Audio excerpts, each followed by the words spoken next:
Hi, this is your Satyababu, Faculty of Geography from KK Geography Channel, Vijayanagaram అండి. Right, ఈరోజు క్లాస్లో మనం క్రమక్షయ భూస్వరూపాలు అనేటువంటి యూనిట్లో మనకి వాతావరణం గురించి ఈరోజు క్లాస్లో డిస్కస్ చేద్దాం. అంటే క్రమక్షయ భూస్వరూపాలు ఎన్ని రకాలు అని అంటే క్రమక్షయ భూస్వరూపాలు 3 రకాలు ఉంటాయి సార్. ఒకటి మనకి ఇక్కడ శిలావరణము అని, 2 జలావరణము అని, 3 వాతావరణం అని చెప్పి 3 భాగాలుగా వర్గీకరించి క్రమక్షయ భూస్వరూపాల గురించి నేర్చుకోవడం జరుగుతూ ఉంటుంది. మరి ఈ యొక్క శిలావరణము లేదా లిథోస్పియర్ గురించి, అలాగే మనకి జలావరణము లేదా హైడ్రోస్పియర్ గురించి ఇంకొక వీడియోలో ముందు మనం ఆల్రెడీగా డిస్కస్ చేసుకోవడం జరిగింది. మరి ఫర్దర్గా క్రమక్షయ భూస్వరూపాలు 3 రకాల్లో మరొకటి ఏమిటని అడిగితే ఇక్కడ వాతావరణము అనేది ఒక క్రమక్షయ భూస్వరూపం అండి. మరి వాతావరణము అనగా అర్థం ఏమిటి? సో వాతావరణము అనగా అర్థం ఏమిటంటే భూ ఉపరితలం పైన లేదా శిలా ఉపరితలం పైన అనేక వేడి వాయువుల మిశ్రమంతో కూడిన ఒక బంతి ఆకారం వలె ఉన్నటువంటి పలుచని పొరనే మనం వాతావరణము లేదా అట్మాస్ఫియర్ లేదా వెదర్ అని చెప్పి పిలుస్తూ ఉంటామండి దీన్ని. Right, I repeat again the definition, మళ్ళీ నేను ఎక్స్ప్లెయిన్ చేస్తున్నాను చూడండి. వాతావరణము అనగా భూ ఉపరితలం పైన లేదా శిలా ఉపరితలం పైన అనేక వేడి వాయువుల మిశ్రమంతో కూడిన బంతి ఆకారం వలె ఉన్నటువంటి ఆ సన్నని లేదా పలుచని పొరనే మనము వాతావరణము లేదా వెదర్ లేదా అట్మాస్ఫియర్ అని చెప్పి పిలుస్తారనే విషయాన్ని మనం నేర్చుకుంటున్నాం. మరి అటువంటి వాతావరణాన్ని ఆంగ్లంలో లేదా ఇంగ్లీష్లో మనం ఏమని పిలుస్తున్నామనంటే అట్మాస్ఫియర్ అని పిలుస్తున్నామండి. అట్మాస్ఫియర్ అని పిలుస్తున్నారండి. మరి ఆంగ్ల భాషా పదమైనటువంటి అట్మాస్ఫియర్, ఇంగ్లీష్ వర్డ్ అయినటువంటి అట్మాస్ఫియర్, ఇది అట్మా మరియు స్పియర్, అట్మా మరియు స్పియర్ అనే 2 గ్రీకు భాషా పదాలు కలయిక వలన ఏర్పడిందండి. గ్రీకు భాషా పదాలు కలయిక వలన ఏర్పడింది. సో ఏంటిది? వాతావరణాన్ని మనము అట్మాస్ఫియర్ అని పిలుస్తున్నామండి. ఆ అట్మాస్ఫియర్ అనేటువంటి ఇంగ్లీష్ వర్డ్ లేదా ఆంగ్ల భాషా పదము అట్మా మరియు స్పియర్ అనే 2 గ్రీకు భాషా పదాలు కలయిక వలన ఏర్పడినది. మరి అట్మా అనగా గ్రీకు భాషలో అర్థం ఏంటని అడిగితే ఆవిరి అని అర్థాన్ని ఇస్తుందండి. ఆవిరి అని అర్థాన్ని ఇస్తుంది. స్పియర్ అనగా గ్రీకు భాషలో అర్థం ఏంటని అడిగితే గోళము లేదా అర్ధగోళము అని అర్థాన్ని ఇస్తుందండి.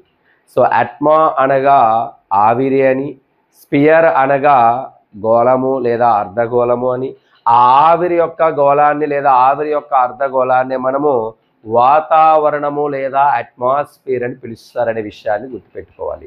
రైట్, చూడండి, వాతావరణము అనేది ప్రపంచ క్రమక్షయ భూస్వరూపాల్లో ఒక భాగమే. ఎందుకంటే శిలావరణం, జలావరణం, వాతావరణం అనేది క్రమక్షయ భూస్వరూపాల్లో అంతర్భాగం. మరి వాతావరణం అంటే ఏంటో డెఫినేషన్ మనం చెప్పుకున్నాం. వేడి వాయువులతో కూడిన బంతి వంటి నిర్మాణంతో ఉన్నటువంటి పలుచని పొరనే వాతావరణం అని అంటాము. అటువంటి వాతావరణాన్ని అట్మాస్ఫియర్ అని, ఇది అట్మా మరియు స్పియర్ అనే 2 గ్రీకు భాషా పదాలు కలయిక వలన ఏర్పడినది అని, అట్మా అనగా ఆవిరి అని అర్థము, స్పియర్ అనగా మనకి అర్ధగోళము లేదా గోళం అని అర్థము. ఆ ఆవిరి యొక్క గోళాన్ని మనము వాతావరణము లేదా అట్మాస్ఫియర్ లేదా వెదర్ అని చెప్పి పిలుస్తారండి. అయితే మరి వాతావరణ పొర యొక్క మందం ఎంత? ఈ వాతావరణ పొర యొక్క మందం ఎంత, లేయర్ థిక్నెస్ ఎంత అని అంటే 0 కిలోమీటర్స్ నుంచి దాదాపుగా 1000 కిలోమీటర్స్ వరకు ఉంటుందని నాసా వాళ్ళు తమ రిపోర్ట్స్లో వెల్లడించడం జరిగిందండి. నాసా ఇచ్చిన రిపోర్ట్ ఏం చెప్తుందండి అంటే, ఎవరి నాసా అంటే అమెరికా వాళ్ళ అంతరిక్ష పరిశోధన సంస్థ పేరే NASA, National Aeronautic Space Administration అంటాము. అదే భారత అంతరిక్ష పరిశోధనా కేంద్రం అయితే ISRO, Indian Space Research Organisation అని పిలుస్తాము.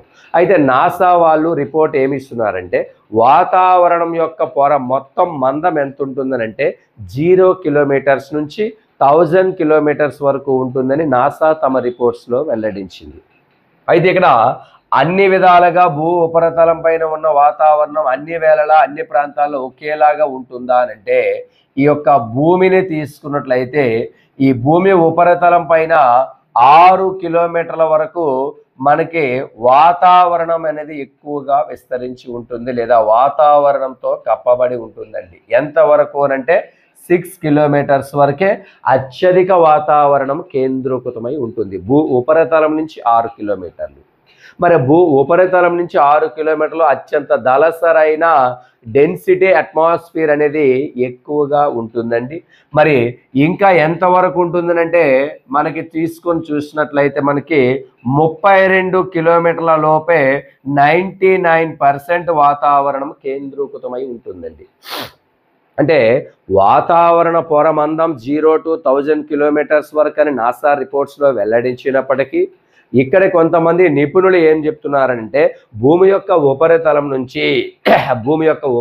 నుంచి 6 కిలోమీటర్ల లోపే అత్యంత దళసరైన ఎక్కువ సాంద్రతపరమైన వాతావరణం నెలకొల్పబడి ఉంటుందంట. మరి 99% వాతావరణం ఎక్కడ ఎక్కువగా ఉంటుందనంటే ఎన్ని కిలోమీటర్ల లోపులో ఉంటుందనంటే 32 కిలోమీటర్ల లోపు ఎక్కువ వాతావరణం ఉంటుందండి. అబౌవ్ 99% వాతావరణం 32 కిలోమీటర్లలో ఉంటుందండి. ఎక్కువ సాంద్రతపరమైన వాతావరణం 6 కిలోమీటర్ల లోపు ఉంటుందండి. కానీ నాసా తమ రిపోర్ట్స్లో ఏం చెప్పిందంటే 0 to 1000 కిలోమీటర్స్ వరకు వాతావరణ పొరమందం అనేది ఉంటుందని ఈ నేషనల్ ఏరోనాటిక్ స్పేస్ అడ్మినిస్ట్రేషన్ వారు మనకి ఒక రిపోర్ట్స్ లేదా ఒక నివేదిక ద్వారా మనకి తెలపడం జరుగుతుంది. అయితే ప్రశ్న ఎలా ఉంటుందనంటే వాతావరణ పొర యొక్క మొత్తం మందం ఎంత, అట్మాస్ఫియర్ లేయర్ టోటల్ డెన్సిటీ ఎంత అని అడిగినప్పుడు, ఆ థిక్నెస్ ఎంత అని అడిగినప్పుడు మనకి 0 to 1000 కిలోమీటర్స్ అని చెప్తూ ఉంటాం. కానీ 6 కిలోమీటర్ల లోపే ఎక్కువ వాతావరణం ఉంటుంది, 32 కిలోమీటర్ల లోపు 99% వాతావరణం ఉంటుంది. ఇతర వాతావరణంతో కలిపి మొత్తం మనకి దాదాపుగా 1000 కిలోమీటర్ల వరకు భూ ఉపరితలం నుంచి వ్యాపించి ఉంటుందనే విషయాన్ని ఇక్కడ గ్రహించాలి యాస్ ఫ్రెండ్స్. మరి 1000 కిలోమీటర్ల తర్వాత ఎందుకు లేదు, ఇంకా ఎందుకు అలా పైకి వెళ్ళడం లేదంటే ఆ భూమి యొక్క ఉపరితలం నుంచి 6 కిలోమీటర్ల వరకే డెన్సిటీ ఉండి అంటే సాంద్రతపరమైన వాతావరణం ఉండి తర్వాత 32 కిలోమీటర్ల లోపే ఉండి మిగతా ప్రాంతంలో ఉండకపోవడానికి గల ప్రధాన కారణం ఏమిటంటే భూమికి ఉన్నటువంటి గురుత్వాకర్షణ శక్తి, దీన్ని ఎర్త్ గ్రావిటీ ఫోర్స్ అని అంటామండి. ఆ భూమికి ఉన్నటువంటి గ్రావిటీ ఫోర్స్ లేదా ఆ గురుత్వాకర్షణ శక్తి వల్ల ఆ వాయువులని ఆ వాతావరణంలో ఉన్నటువంటి పొరలని అన్నింటినీ అది అంటి పెట్టుకుంటుంది, అలా అబ్జర్వ్ చేసుకున్నట్టుగా కనిపిస్తుంది.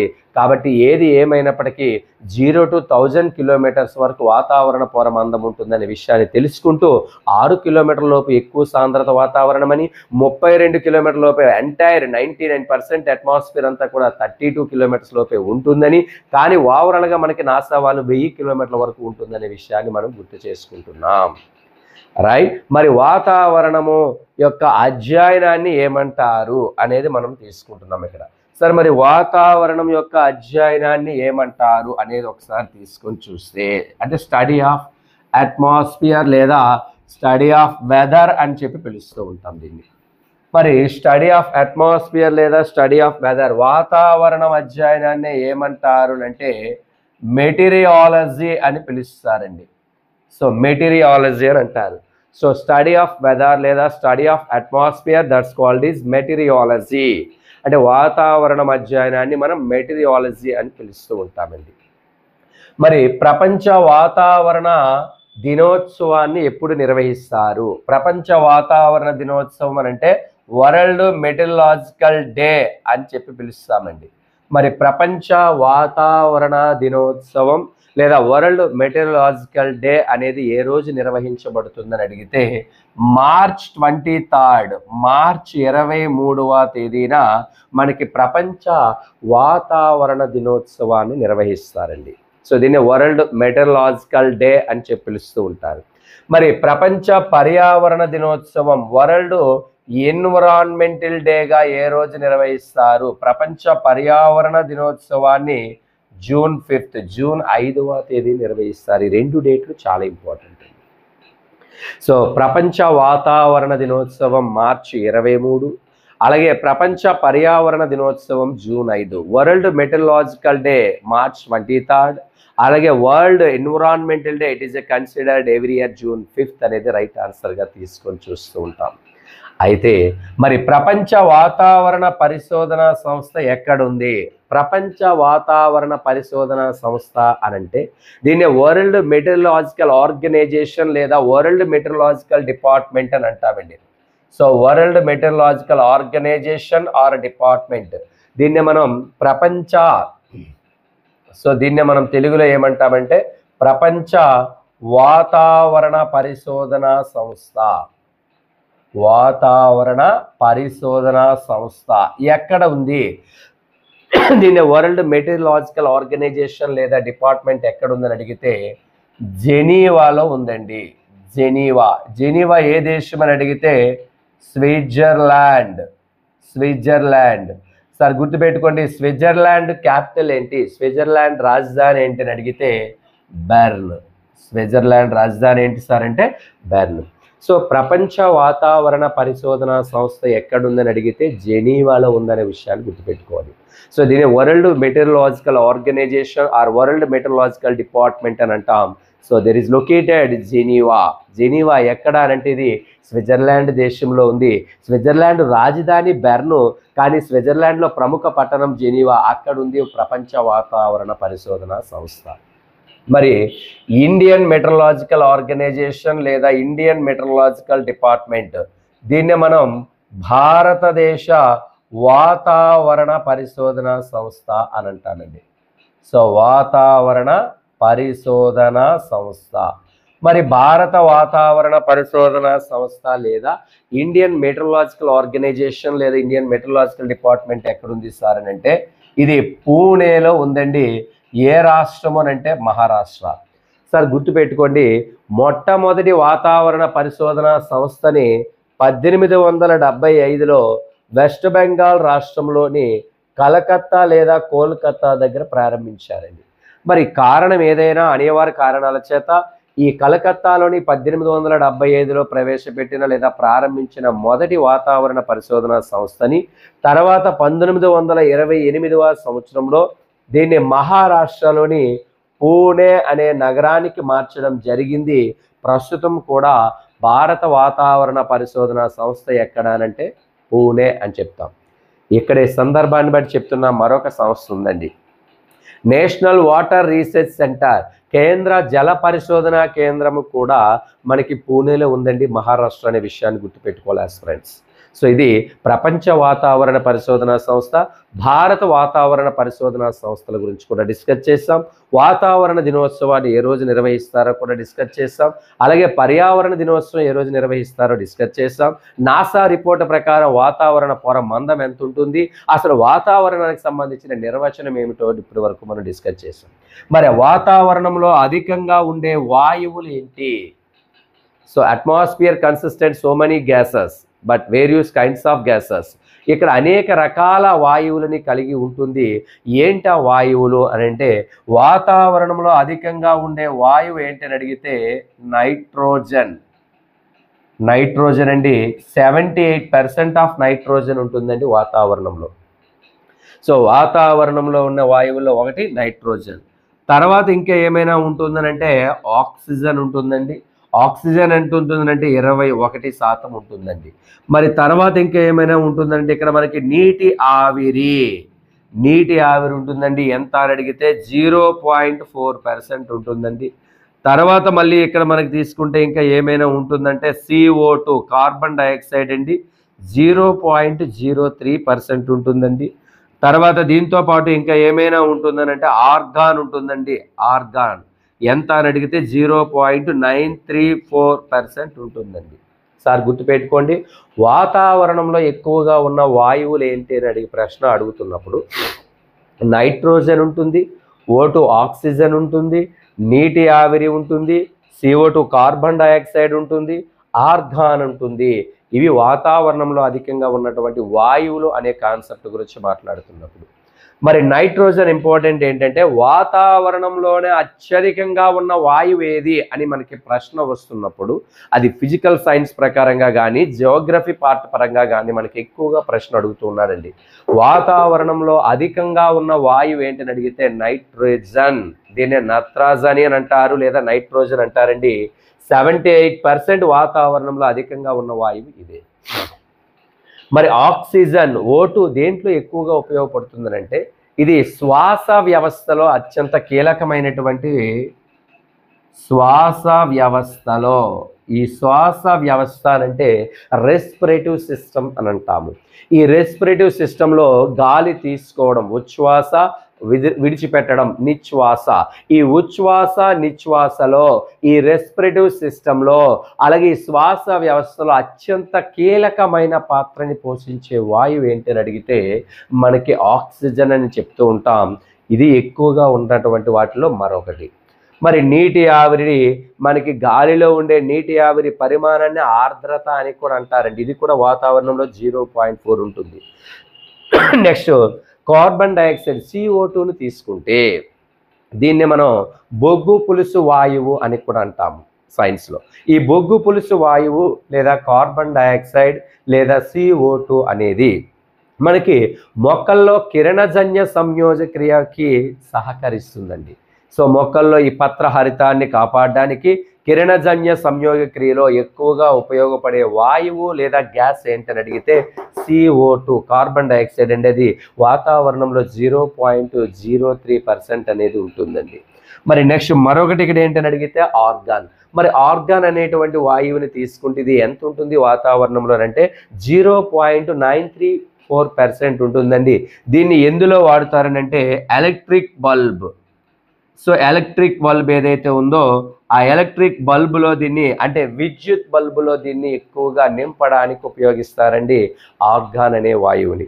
ఇలా వాతావరణంలో అధికంగా ఉన్న వాయువులు ఏంటి, అలాగే వాటి ఉపయోగాలు ఏంటి, వాతావరణంలో ఎక్కువ ఉన్నదేంటి, ప్రాణవాయువు అని దేన్ని పిలుస్తారంటే ప్రాణవాయువు అని అంటారు. ఎందుకంటే శ్వాస వ్యవస్థలో ఉపయోగపడుతుంది కాబట్టి దీన్ని ప్రాణవాయువు అని అంటారు. మొక్కల్లో కిరణజన్య సంయోగక్రియకు ఉపయోగపడేది ఏది, అలాగే ఎలక్ట్రికల్ బల్బ్ లేదా విద్యుత్ బల్బుల్లో నింపే వాయువు ఏంటి అనే విషయాన్ని గురించి కూడా మనం డిస్కస్ చేసుకోవడం జరుగుతుంది. చాలా డీటెయిల్డ్గానే డిస్కస్ చేస్తున్నాం సార్, చాలా బ్రీఫ్గా డిస్కస్ చేస్తున్నాం. లోవర్ స్టడీస్ కాంపిటేటివ్ సెక్టార్ నుండి హయ్యర్ స్టడీస్ కాంపిటేటివ్ సెక్టార్ వరకు అన్ని పోటీ పరీక్షల వారికి ఇది ఉపయోగపడే విధంగానే మనం డిస్కస్ చేస్తున్నాం అనే విషయాన్ని గ్రహించాలి ఫ్రెండ్స్. కాబట్టి చాలామంది మన వీడియోస్ చూస్తున్నారు, లైక్ ఇస్తున్నారు. అలాగే ఇంకా ఎవరైనా సబ్స్క్రైబ్ చేసుకోలేని వాళ్ళు ఈ కేకే జియోగ్రఫీ ఛానల్ అనే ఛానల్ని సబ్స్క్రైబ్ చేసుకోండి, లైక్ చేయండి, వీలైతే మీ ఫ్రెండ్స్ అండ్ ఫ్యామిలీకి షేర్ చేయండి, సపోర్ట్ చేస్తూ ఉండండి. ఇంకా మరిన్ని వీడియోలు మన ముందుకు తీసుకొచ్చి మీకు ఉచితంగా ఫ్రీగానే కల్పిస్తున్నాం కాబట్టి ఫ్రీగా దీన్ని చూసి మంచి సబ్జెక్ట్ గెయిన్ అవ్వాలని ఆశిస్తున్నాను. అయితే రైట్ టాపిక్లోకి వెళ్తే మళ్ళీ మనం సో ఇక్కడ వాతావరణానికి సంబంధించినటువంటి ఒక ప్రాథమిక సమాచారం ఫండమెంటల్ డేటాని మాత్రమే మనం ఇప్పటివరకు డిస్కస్ చేసాం. మరి ఈ క్రమక్షయ భూస్వరూపంలో ఉన్నటువంటి వాతావరణంలో ఉన్నటువంటి పొరలని కఠినంగా 2 రకాల కఠినమైన పొరలుగా వర్గీకరించారు, గుర్తుపెట్టుకోవాలి. సో వాతావరణంలో ఉన్నటువంటి పొరలను 2 రకాల కఠినమైన పొరలుగా వర్గీకరించారు. Atmosphere layer made up to the 2 broad layers, right, get in my point. So atmosphere layer made up to the 2 broad layers. వాతావరణ పొర మొత్తం 2 కఠినమైన వాతావరణ పొరలుగా విభజించబడినది లేదా వర్గీకరించబడినది అనే విషయాన్ని మనం తెలుసుకుంటున్నాం. మరి ఏంటి ఆ 2 రకాల కఠినమైన పొరలు ఏంటి అనే విషయానికి ఇప్పుడు ఒకసారి మనం డిస్కస్ చేస్తే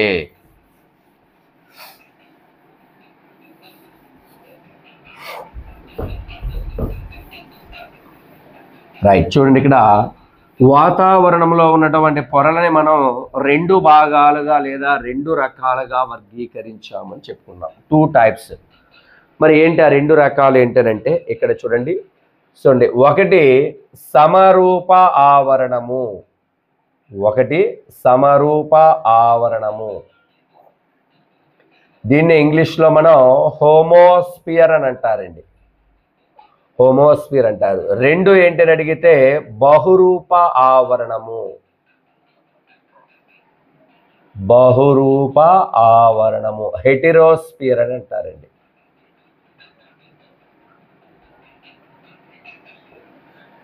సో ఇక్కడ ఏంటంటే వాతావరణ పొరని రెండు రకాల కఠినమైన పొరలుగా వర్గీకరించాం. ఏంటది? ఒకటి సమరూప ఆవరణం హోమోస్పియర్, రెండు బహురూప ఆవరణం హెటెరోస్పియర్. మరి సమరూప ఆవరణం పొర మందం ఎంత అంటే 0 కిలోమీటర్స్ టు 90 కిలోమీటర్స్ ఉంటుందండి. మరి సమరూప ఆవరణం. బహురూప ఆవరణం పొర మందం ఎంత ఉంటుందని అడిగితే అప్ టు 90 కిలోమీటర్స్ టు మనం చెప్పుకున్నాం 1000 కిలోమీటర్స్ వరకు వాతావరణ పొర ఉంటుంది. నాసా వాళ్ళు ఇచ్చారు రిపోర్ట్ అని చెప్పాను. అలా 0 to 90 వరకు సమరూప ఆవరణం హోమోస్పియర్ లేయర్ ఉంటుంది. 90 to 1000 కిలోమీటర్స్ బహురూప ఆవరణం హెటెరోస్పియర్ లేయర్ అనేది కన్సిస్ట్ అయి ఉంటుందనే విషయాన్ని ఇక్కడ గ్రహించాలి.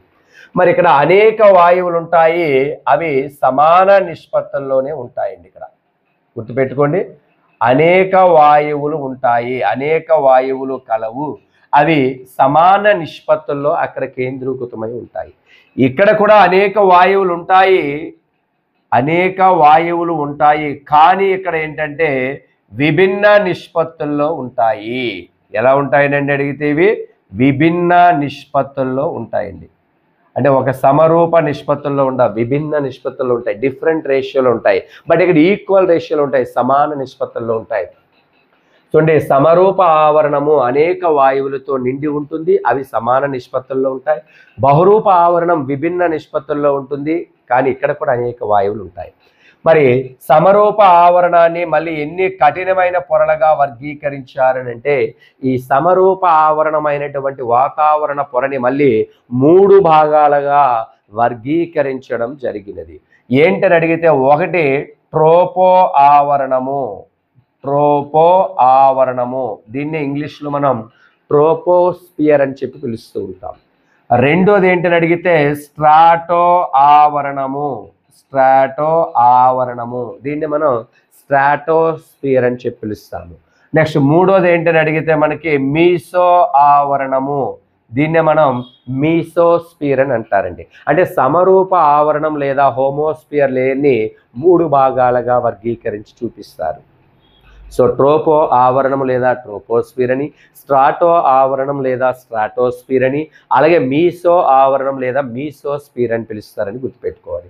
మరి బహురూప ఆవరణాన్ని 2 రకాల కఠినమైన పొరలుగా వర్గీకరించారండి. ఏంటని అడిగితే అది ఒకటి థర్మో ఆవరణము లేదా ఐనో ఆవరణము అని పిలుస్తారండి. దీన్ని ఇంగ్లీష్లో మనం థర్మోస్పియర్ లేదా ఐనోస్పియర్ అని అంటారు. రెండోది ఏంటని అడిగితే ఎక్సో ఆవరణము లేదా ఎక్సోస్పియర్. సో ఇక్కడ 2 వాతావరణ పొరలు ఉన్నాయి, థర్మో లేదా ఐనోస్పియర్, 2 ఎక్సోస్పియర్. ఇక్కడ 3 ఉన్నాయి, ట్రోపోస్పియర్, స్ట్రాటోస్పియర్, మీసోస్పియర్. అలా వాతావరణంలో ఉన్న పొరల మొత్తం అన్ని ఎన్ని అడిగితే 5 రకాల వాతావరణ పొరలు ఉంటాయి. కానీ ప్రాథమికంగా ఎన్ని భాగాలుగా వర్గీకరించారంటే 2 భాగాలుగా వర్గీకరించారు. ఒకటి సమరూప ఆవరణం హోమోస్పియర్లో 3 ఉంటాయి, 2 బహురూప ఆవరణం హెటెరోస్పియర్లో మనకి 2 వాతావరణ పొరలు ఉంటాయి. మొత్తం మనకి వాతావరణంలో ఉన్నటువంటి పొరలు ఎన్ని అని అడిగితే మనకి 5 పొరలు ఉంటాయనే విషయాన్ని మనం గుర్తుపెట్టుకోవాలి. మరి ఏంటి 5 వాతావరణ పొరలు, ఎక్కడున్నాయి, ఎలా ఉన్నాయి అనేది ఇక్కడ మీరు ఒకసారి ఈ డయాగ్రామ్ ద్వారా చూపిస్తున్నాను, ఒకసారి చూడండి.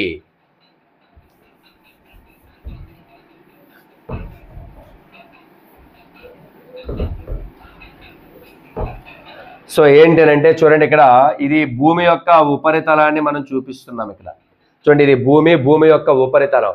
భూమి యొక్క ఉపరితలానికి పై భాగంలో ఉన్నటువంటి దాన్ని, ఫస్ట్ భాగంలో ఉన్నదాన్ని మనం ఏమని పిలుస్తామనంటే ట్రోపో ఆవరణము అని పిలుస్తారని, దీన్ని ట్రోపో ఆవరణము అని అంటారు. మరి ఇక్కడ రెండోది ఏంటని అడిగితే మనకి ఇక్కడ స్ట్రాటో ఆవరణము, స్ట్రాటోస్పియర్ అని పిలుస్తారండి. మరి మూడోది ఏంటని అడిగితే ఇక్కడ మనకి మీసో ఆవరణం, మీసోస్పియర్ అని పిలుస్తారండి. తర్వాత ఇది ఏంటని అడిగితే థర్మో ఆవరణము లేదా ఐనో ఆవరణము అని పిలుస్తారండి. మరి చివరిగా పైన ఉన్న దాన్ని ఏమంటారని అడిగితే ఎక్సో ఆవరణం అని పిలుస్తారండి. అంటే భూమి ఉపరితలం పై నుంచి దాదాపుగా 1000 కిలోమీటర్ల వరకు ఉన్నటువంటి ఈ వాతావరణ పొరని 5 వాతావరణ పొరలుగా విభజించారండి. 1000 కిలోమీటర్ల వరకు ఉన్నటువంటి వాతావరణ పొరని. అవి ఏంటని అడిగితే ట్రోపో, స్ట్రాటో, మీసో, థర్మో, ఎక్సో. మరి ట్రోపో ఆవరణం గురించి ముందు మనం చాలా బ్రీఫ్గా ఈ వీడియోలో డిస్కస్ చేద్దాం.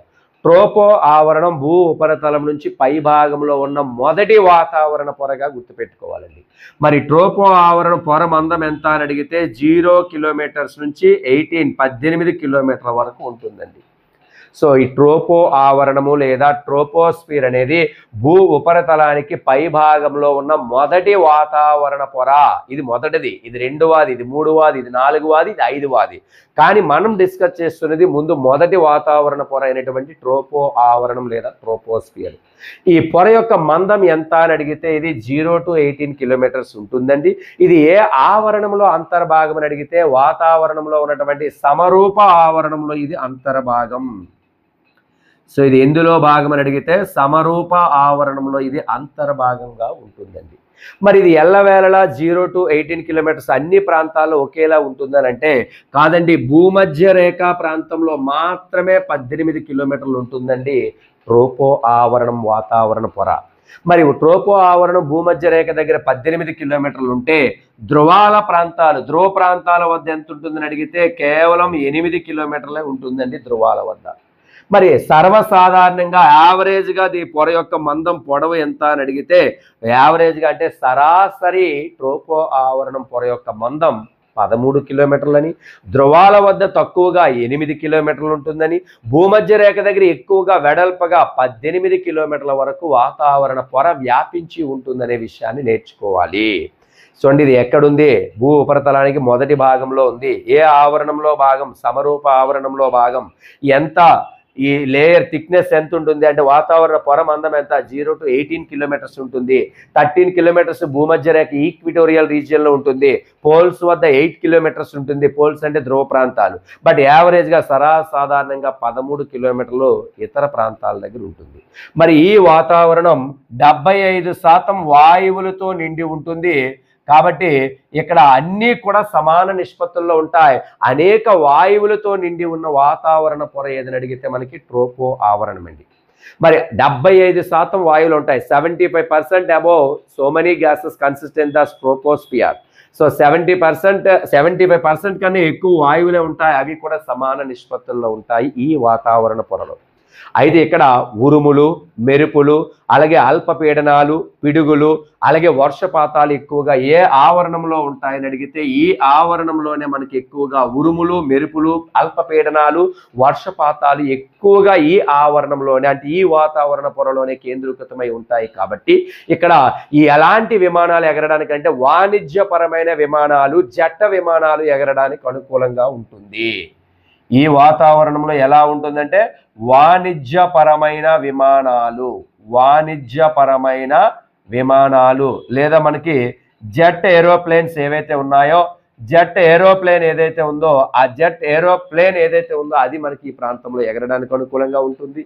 అలాగే పారాచూట్స్ ద్వారా ఈ వాతావరణంలో నుంచి భూమి మీదకి దిగడానికి అనుకూలంగా ఉన్న వాతావరణ పొర ఏదని అడిగితే ట్రోపో ఆవరణం. సో పారాచూట్స్ ద్వారా కిందకి దిగడానికి అనుకూలంగా ఉన్నది ట్రోపో ఆవరణం. అలాగే జెట్ విమానాలు, వాణిజ్యపరమైన విమానాలు ఎగరడానికి అనుకూలంగా ఉన్న వాతావరణం ట్రోపో ఆవరణం. ఈ ఆవరణంలో 75% వాయువులతోనే నిండి ఉంటుంది. ఈ ఆవరణంలోనే మేఘాలు, అలాగే పిడుగులు, ఉరుములు అంటే థండర్ స్ట్రోమ్స్ అన్నీ కూడా ఇక్కడే ఉంటాయి. అల్పపీడనాలు, లో ప్రెజర్ బెల్ట్స్ ఉంటాయి. అలాగే ఇక్కడ వర్షపాతం, రైన్ ఫాల్స్ ఎక్కువగా ఉంటుంది. కాబట్టి కేవలం జెట్ విమానాలు ఎగరడానికి మాత్రమే అనుకూలంగా ఉంటుంది. మరి ట్రోపో ఆవరణాన్ని పైన ఉన్నటువంటి స్ట్రాటో ఆవరణం ఉంది కదండి, ఈ ట్రోపో స్ట్రాటో ఆవరణాన్ని కలుపుతూ మధ్యలో ఉన్నటువంటి వాతావరణ పొరల నిర్మాణం ఉందండి. దీన్నే ఏమంటారు అంటే ట్రోపోపాజ్ అని పిలుస్తారండి. మరి ట్రోపోపాజ్ ఏ రెండు వాతావరణ పొరల మధ్యలో ఉందని అడిగితే పైన ఉన్నటువంటి స్ట్రాటో ఆవరణాన్ని, ఇక్కడ ఉన్నటువంటి ట్రోపో ఆవరణాన్ని, ఈ ట్రోపో స్ట్రాటో ఆవరణాన్ని కలుపుతూ ఉన్నటువంటి ఆ పొరల నిర్మాణాన్ని మనము ట్రోపోపాజ్ అని చెప్పి పిలుస్తామనే విషయాన్ని గుర్తుపెట్టుకోండి. సార్ అన్ని రకాల పోటీ పరీక్షకు ఉపయోగపడే కాన్సెప్ట్ అండి.